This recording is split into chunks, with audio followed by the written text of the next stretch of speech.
যদি জান্নাতে কেউ নিতে চান জান্নাতে দিয়ে দিমু, কারণ জান্নাতে কথা শুনে না। তো প্রিয় দর্শক, আসসালামু আলাইকুম। দেশ এবং প্রবাস থেকে আজকের ভিডিওটা যারা দেখতেছেন সবাই ভিডিওটা শেয়ার করে দিবেন। তো আমরা চলে আসলাম আবারও দেশের বাড়িতে জান্নাতকে দেখার জন্য। এই যে আদর করছি। কেমন আছো আম্মু? কি খাইছো? কি দিয়া খাইছো ভাত? কি আর গোস্ত? গরু গোস্ত দিয়া। তোমার দাদু তোমার আদর করে না? তোমার আম্মুর কথা মনে পড়ে? তোমার আম্মুর কাছে যাইবা? কইতা হে তোমার আম্মু? হ্যাঁ, ডাহাতা হে কেডা কইছে? সিলেটে যাইবা তোমার আম্মুর কাছে? হ্যাঁ, তুমি গেলে কিন্তু আর আইতা পারতা না আমার কাছে।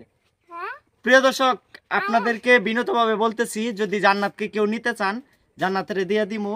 সবাই ভিডিওতে কমেন্ট করবেন জান্নাতের নিয়ে আর আমি পারতাছি না, জান্নাতের আমি পালক দিয়ে দিমু।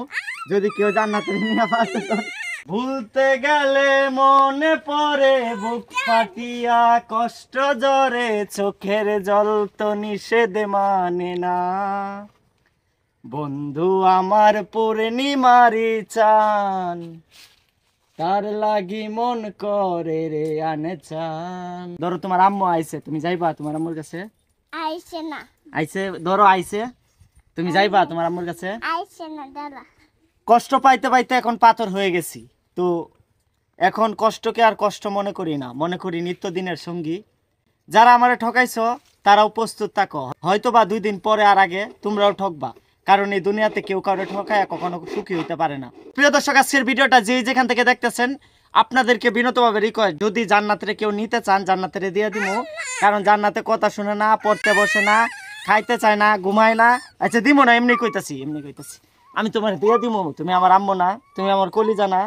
একটা পাপা দিলো বাবারে, দেও একটা পাপা দেও, দেও। তাইলে এই যে মানুষ কেমনে বুঝবো যে তুমি আমার ভালোবাসো? একটা পাপা দেও, দেও। এই যে আমার লামিয়া চলে আসছে, সবাই খালি জিজ্ঞাসা করেন লামিয়া কোথায়। তো আজকের ভিডিওটা যে যেখান থেকে দেখতেছেন সবাই ভিডিওটা শেয়ার করে দিবেন। আর যদি কেউ আপনার জীবনের গল্প বলতে চান 017792789460, 017792789460 এই নাম্বারে যোগাযোগ করবেন। আর যদি জান্নাতে কেউ নিতে চান জান্নাতে দিয়ে দিমু, যদি মার মতো করে লালন পালন করতে না। দিব না বাবা, তোমার দিব না, না না না দিব না বাবা, না না দিব না তো কইছি। আচ্ছা খুলে আসো। দেখছেন তাদেরকে আমি কতটা সুখে রাখছি।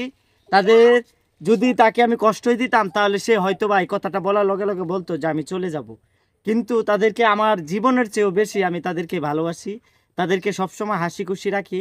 কারণ সন্তান যে কত মূল্যবান এটা আমিই জানি।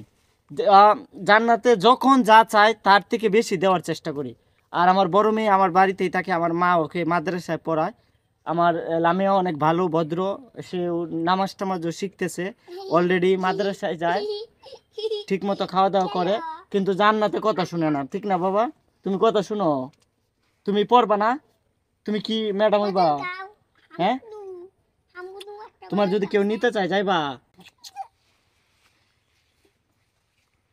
তো প্রিয় দর্শক, নতুন করে আর বলার কিছু নাই। যদি ভিডিওটা ভালো লাগে viral Omar TV YouTube channel এবং ফেসবুক পেজটা সাবস্ক্রাইব এবং ফলো করে আমার সাথেই থাকবেন। কিছুদিন আগে একটা ভিডিও দেখছিলেন দেলোয়ার কবিরাজের, এই ভিডিওটা কেটে কুটে নিয়ে বিভিন্ন চ্যানেলে ছেড়ে বিভিন্ন নাম্বার ব্যবহার করে অনেকের কাছ থেকে টাকা হাতিয়ে নিতেছে।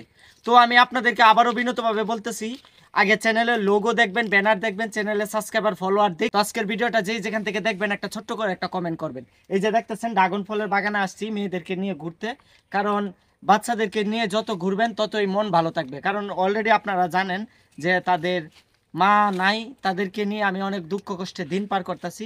কিন্তু একটা জিনিস মনে রাখেন, এই দুনিয়াতে কেউ কারো ঠকায় কখনো সুখী হতে পারে না। তো সবাই ভালো থাকবেন, সুস্থ থাকবেন, ভালো থেকো বাংলাদেশ। আল্লাহ হাফিজ।